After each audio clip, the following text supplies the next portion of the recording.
Hey, it's Tony up in Fountain Inn. On today's video, we're going to talk about one of the worst automotive purchases I ever made for this car, and to do an update on the 41-ish Chevy Street Rod up at David's shop. Let's get to that clip right now. Well, I'm up here at David's shop today. We're going to help him cut up some steel for some chassis. But this is the 41-ish Chevrolet that we did a video on earlier. It's got the engine and the transmission in it now. It looks like most of the front end's done. Still need to put the coilovers on it. It's LS3, I think, and it's in there. The problem now is getting the booster and the master cylinder on, because from the way these cars are set up, you know, the master cylinder's under the floorboard there. So he's already had it in. But the problem is it was hitting on the transmission cross member, so that's going to have to be modified. But yeah, it's getting there. It's taking shape, so maybe before long it'll be done. Now let's get back to the Pirate Jack brakes part of the video. All right, here we are on the right-hand side of the car. Oh, the day is April 10th, 2025, by the way, just throw a time reference in there. And this is the right-hand side of the car. This side of it really wasn't that bad, but you can look at this and you can tell it's all brand new. I mean, I just took it out of the box Monday and just been fooling around with it a little bit. And, you know, I bought this when I bought the car in 23, and I started accumulating parts. I bought QA1 strut rods. I bought these SPC upper control arms. I bought performance suspension technology torsion bars, which you can't see. I mean, I bought all this stuff, these adjustable tie rods. I bought it all at the same time when I was working and thinking, you know, when I retire, I'll have plenty of time to get it all put together and to give me something to do. So I'm up to retiring. So here I am working on the car. Now, this side, like I said, went together pretty good. We'll go look at the other side and I'll show you where the problems actually started. All right, this is the side that gave me all the problems. Now, when I put these spindles together, I put them together on the bench. So what you want to do is you want to put the lower ball joint on it and then put the caliper bracket on it. So what I did, I started with this lower ball joint right here I've got in my lap, and I'll show it to you. It's not machined properly. If you look at this side right here, it looks like they cut that down with a wood chisel or something. But you can't get it to bolt on. If you start with this bolt here, it not being machined properly, when you go to push it up to get the other bolt in, it won't go. And if you put this bolt in first, you still can't get this one in then. So something's wrong. It's either cut back here or over here. So what I had done was I had bought ball joints for another project. I ended up having to get one of them out to put on this one. All right, so I got the ball joint on it. And then it comes time to put the caliper bracket on it, where there's two through holes, right? They go right through here, and the caliper bracket comes in, bolt comes in this way. All right, these holes in the spindle weren't tapped all the way through. Now, I know they probably got child labor in China working on this or something, but I mean, come on. I mean, I have to get the tap out and tap the holes. And then, I don't know if I got that bolt around. I don't know where I put it right now.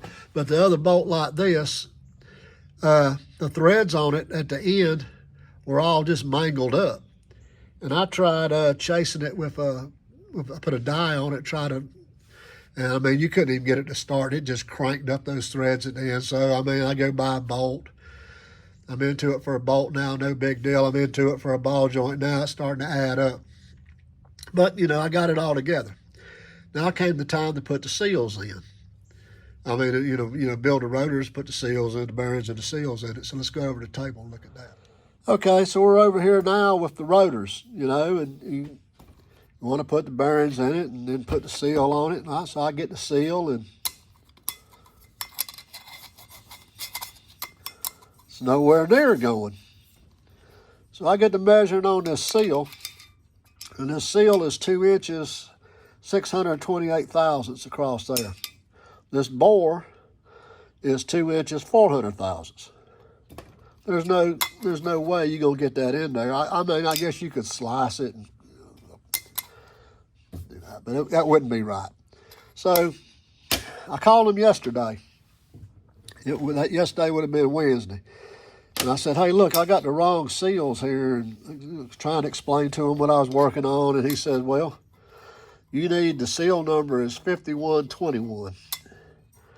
And I said, okay, are you gonna send me some? Or he said, no, you need to go down to Parts House and buy your own.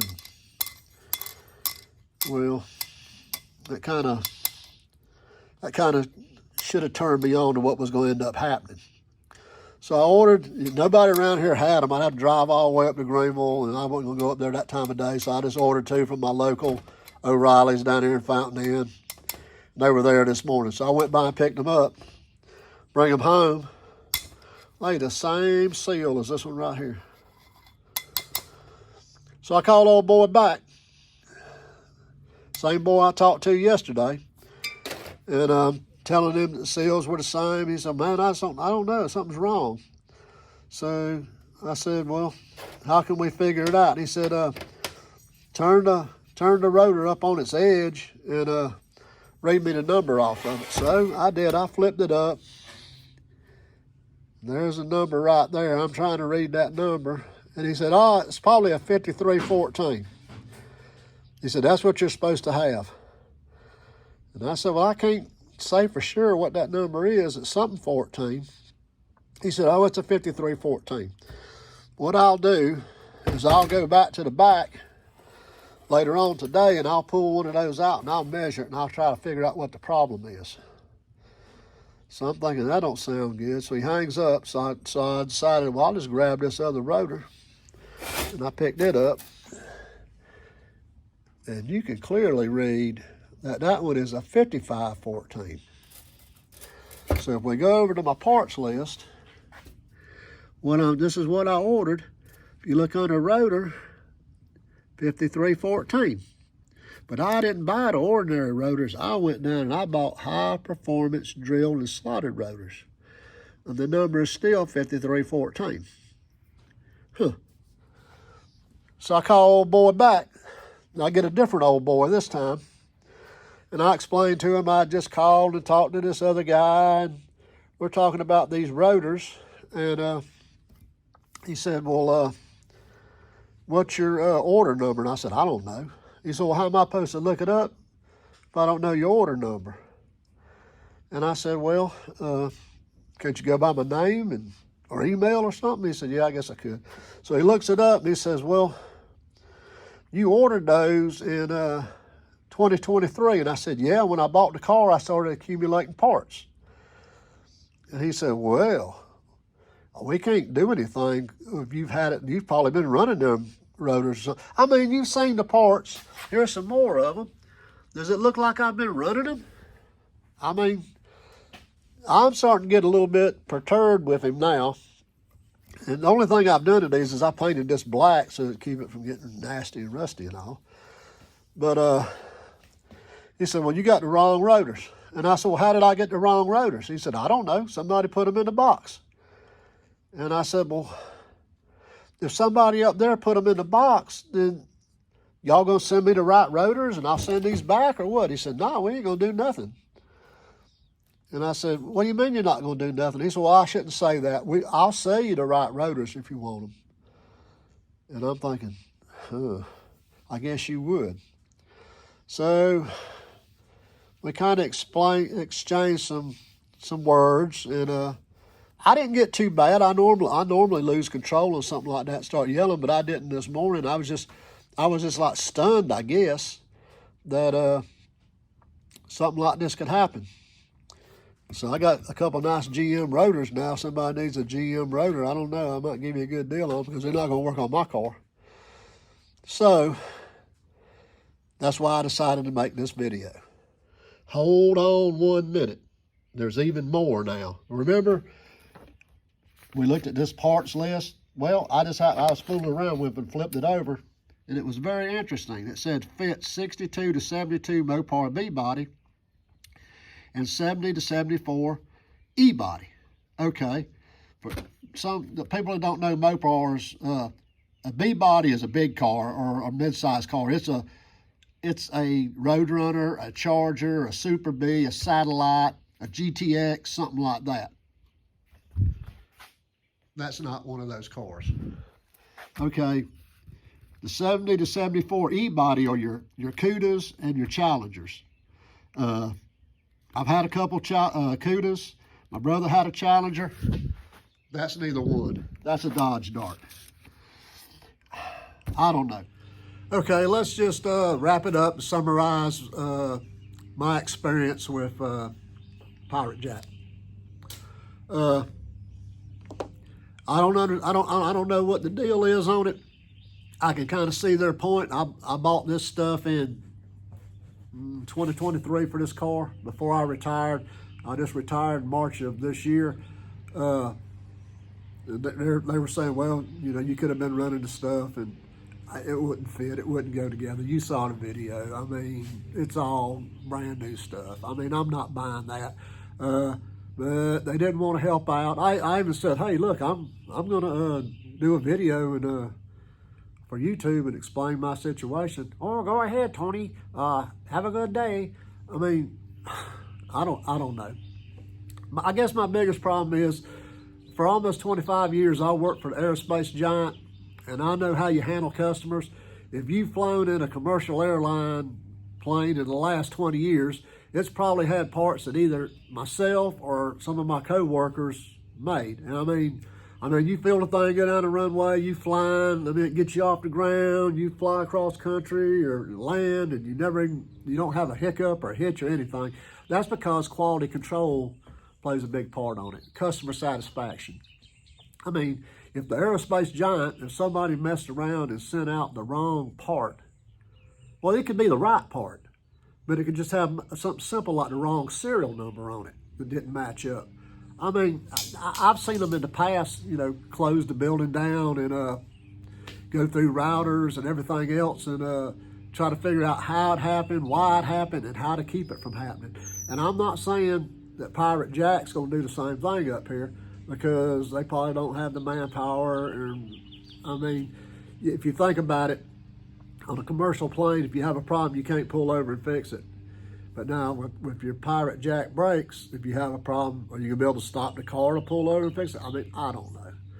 And the only reason I can really think of that maybe they didn't want to help me was because they discriminate against me because I'm old. I mean, they can't explain to me how I got the wrong parts. I can't explain to them how they discriminate against me because I was old. But I'm not telling you not to buy from them. I'm not doing that. I'm just telling you what happened to me. And if you do buy from them, maybe you should call them on the phone and say, hey, I watched old Tony and he had all kinds of problems with his. If it happens to me, are y'all gonna make it good? See what they tell you. I don't know, maybe they'll remember you. Maybe they will, maybe they won't. I don't know. But normally this stuff only happens to people like me. So, you know, I'm just sharing my experience with what I had. Now, everything else I bought for it was wonderful. Those SPC upper control arms, hey, I highly recommend them. I adjusted the front end on it. I got all the caster and camber I wanted on it. I mean, it was super simple, super easy. And the tie rod adjusters, oh man, it was sweet. Everything else went together really good. The QA1 strut rods, you know, the only problem I had is with the Pirate Jack stuff. And it's up and running now, but I mean, I even bought, you know, premium stuff, drilled and slotted rotors, the powder coated calipers, and the kit was complete. I mean, it came with the lower ball joints and everything, but like I saw in the video, one of the lower ball joints was junk. I mean, you can't run it on anything. It's just junk. I don't know. Just keep this in mind when you order. And you know, I put brake kits on cars for people a lot. I've done it. I did one for my brother here not long ago. But I'm probably not going to fool with Pirate Jack stuff anymore. And if somebody had bought it from them, I'm not willing to do it for them. They're going to have to find somebody else to do it. And if David, and we build a lot of cars over at David, if I catch him buying some of this stuff, it's going to be bad. But I know, I hope you enjoyed the video, and if you could, subscribe.